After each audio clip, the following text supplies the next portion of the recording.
Bon dia. Per Catalunya ha volgut sortir al carrer a preguntar a la gent quines mesures prendrien contra la violència domèstica arran de les 4 morts violentes que van tenir lloc ahir. Anem a veure quines són les respostes dels nostres ciutadans. Pues no se las puedo decir, porque yo tengo unas opiniones muy particulares al respecto. Bueno, no, educar fundamentalmente, y educar a los hombres, implicar a los hombres.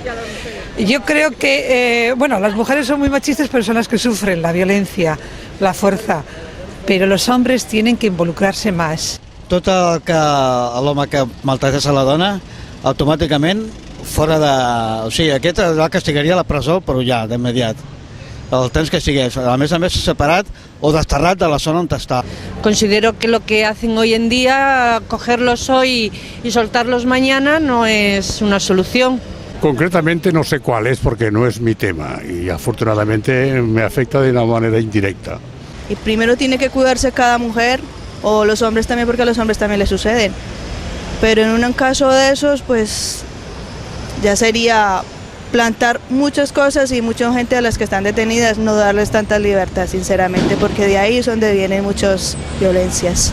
No m'ho he plantejat, vull dir, és un tema que tenen de fer els legisladors, no jo.